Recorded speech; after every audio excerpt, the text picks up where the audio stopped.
ನಮಸ್ತೆ ಕರ್ನಾಟಕ. ಇವತ್ತಿನ ಅಮ್ಮನ ಲೋಕ ರೆಸಿಪೀಸ್ಗೆ ಸ್ವಾಗತ. ನಾನು ನಿಮಗೆ ಇವತ್ತು ಬೆಂಡೆಕಾಯಿ ಸಾರು ಯಾವ ಥರ ಮಾಡೋದಂತ ಹೇಳ್ಕೊಡ್ತಾ ಇದ್ದೀನಿ. ಬೆಂಡೆಕಾಯಿಯಲ್ಲಿ ನಿಜವಾಗ್ಲೂ ಈ ಥರ ಒಂದು ಸಾರನ್ನು ಮಾಡಿದ್ರೆ ನಿಜವಾಗ್ಲೂ ನಿಮ್ಮ ಮನೆಯಲ್ಲಿ ಒಂದು ಪ್ಲೇಟ್ ಊಟ ಮಾಡೋರು ಎರಡು ಪ್ಲೇಟನ್ನು ಊಟ ಮಾಡ್ತಾರೆ. ಡೌಟ್ ಇದ್ದರೆ ಒಂದ್ಸಲ ನೀವೇ ಮಾಡಿ, ನೀವೇ ಕಮೆಂಟ್ ಸೆಕ್ಷನಲ್ಲಿ ನನಗೆ ಬರೀತೀರಾ. ರೆಸಿಪಿ ಸ್ಟಾರ್ಟ್ ಮಾಡೋಣ ಬನ್ನಿ.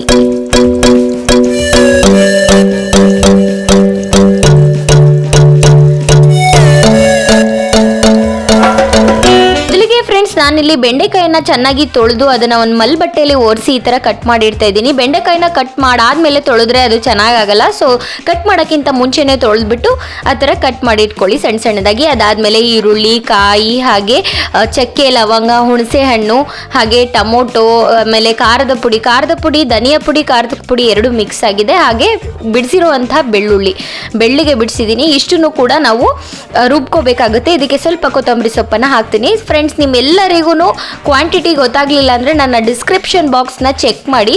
ಅದರಲ್ಲಿ ಎಲ್ಲ ಅಡಿಗೆಯದ ಎಲ್ಲ ಪ್ರಮಾಣತೆಯನ್ನ ಅದರಲ್ಲಿ ಬರ್ದು ಹಾಕಿರ್ತೀನಿ. ಇವನ್ ಕನ್ನಡ ಮತ್ತೆ ಇಂಗ್ಲಿಷ್ ಎರಡರಲ್ಲೂ ಇರುತ್ತೆ. ಸೊ ಇದನ್ನ ನೀಟಾಗಿ ಈ ತರ ತಿಕ್ಕಾಗಿ ರುಬ್ಕೋಬೇಕು.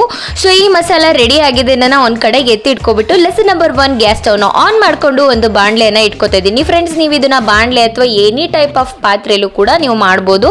ಸೊ ಅದಾದ್ಮೇಲೆ ಬಾಣ್ಲೆ ಕಾದ ನಂತರ ಸ್ವಲ್ಪ ಎಣ್ಣೆ ಹಾಕಿ ಇದನ್ನ ಫ್ರೈ ಮಾಡ್ಕೋತಾ ಇದ್ದೀನಿ. ಇದು ಫ್ರೈ ಮಾಡೋ ಉದ್ದೇಶ ನಿಮಗೆಲ್ಲ ಗೊತ್ತೇ ಇರುತ್ತೆ.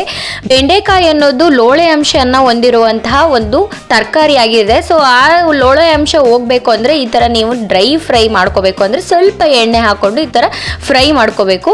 ಫ್ರೆಂಡ್ಸ್, ಇದನ್ನ ಮಾಡಾದ್ಮೇಲೆ ನಿಮಗೆ ಕಲರ್ ಚೇಂಜ್ ಅಲ್ಲಿ ಆಗ್ತಾ ಗೊತ್ತಾಗುತ್ತೆ. ನಾನು ಸ್ಟಾರ್ಟಿಂಗ್ ಅಲ್ಲಿ ಹಾಕಿದಾಗ ಎಷ್ಟು ಗ್ರೀನರಿ ಆಗಿ ಎಷ್ಟು ಗ್ರೀನ್ ಆಗಿ ಕಾಣಿಸ್ತಾ ಇತ್ತು. ಈಗ ಸ್ವಲ್ಪ ಡಲ್ ಆಗ್ತಾ ಇದೆ ಕಲರು. ಅದಾದ್ಮೇಲೆ ಎರಡೂ ಕಡೆ ನೀವು ಚೆನ್ನಾಗಿ ಬೇಯಿಸ್ಕೊಂಡ್ರೆ ಗೊತ್ತಾಗ್ಬಿಡುತ್ತೆ.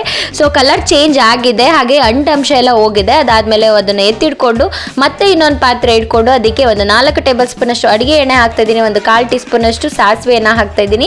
ಸಾಸಿವೆ ಸಿಡಿದ್ಮೇಲೆ ಚಿಟಪಟ ಅಂತ ಸಿಡಿದ್ಮೇಲೆ ನಾವು ಮಸಾಲೆ ರೆಡಿ ಮಾಡಿ ಇಟ್ಕೊಂಡಿದ್ವಿ ಅಲ್ವಾ, ಆ ಮಸಾಲೆಯನ್ನು ಹಾಕೊಳ್ಳೋಣ. ಅದಾದ್ಮೇಲೆ ನಿಮಗೆ ಎಷ್ಟು ಪ್ರಮಾಣತೆಯಲ್ಲಿ ಸಾರು ಬೇಕು ಆ ಒಂದು ಪ್ರಮಾಣತೆಯಲ್ಲಿ ನೀರನ್ನು ಹಾಕೊಳ್ಳಿ. ನಾನಿಲ್ಲಿ ಒಂದು 4 ರಿಂದ 5 ಜನ ಆಗೋಷ್ಟು ಊಟ ಮಾಡ್ಬೋದು. ಸೊ ಅಷ್ಟು ನಾನು ಕನ್ಸಿಸ್ಟೆನ್ಸಿಲಿ ಮಾಡ್ತಾ ಇದ್ದೀನಿ. ಅದಾದ್ಮೇಲೆ ರುಚಿಗೆ ತಕ್ಕಷ್ಟು ಉಪ್ಪನ್ನು ಹಾಕೊಳ್ಳಿ. ಫ್ರೆಂಡ್ಸ್, ನಾನು ಎಲ್ಲ ಥರದ ಸಾಂಬಾರಿಗೆ ಕಲ್ಲುಪ್ಪನ್ನೇ ಬಳಸೋದು. ನೀವು ಕೂಡ ಕಲ್ಲುಪ್ಪನ್ನೇ ಬಳಸಿ, ಚೆನ್ನಾಗಾಗುತ್ತೆ. ಅದಾದ್ಮೇಲೆ ನಾವು ಡ್ರೈ ಫ್ರೈ ಮಾಡಿದ್ವಿ ಅಲ್ವಾ ಬೆಂಡೆಕಾಯಿ, ಆ ಬೆಂಡೆಕಾಯಿನ ಇದಕ್ಕೆ ಹಾಕಿ ಒಂದು 10 to 15 ಮಿನಿಟ್ಸ್ ಮೀಡಿಯಂ ಫ್ಲೇಮಲ್ಲಿ ಬೇಯಿಸೋಣ. ಬೆಂದಿಲ್ಲ, ಬೆಂಡೆಕಾಯಿ ತುಂಬ ಸ್ವಲ್ಪ ಬಲ್ತಿದೆ ಅಂದರೆ ಒಂದು 20 ಮಿನಿಟ್ಸ್ ಬೇಯಿಸಿ. ಸೊ ಆಗಿದೆ ಇದು. ಇದನ್ನ ನೀವು ಅನ್ನ ಅಥವಾ ಮುದ್ದೆ ಎಲ್ಲದರಲ್ಲೂ ತಿನ್ಬೋದು. ಇವನ್ ಸ್ವಲ್ಪ ಗಟ್ಟಿ ಮಾಡಿದ್ರೆ ಇದು ಗೊಜ್ಜು ಥರ ಆಗುತ್ತೆ. ಅದನ್ನ ಚಪಾತಿ, ಪೂರಿ, ದೋಸೆ, ಇಡ್ಲಿ ಎಲ್ಲದಕ್ಕೂ ತಿನ್ಬೋದು.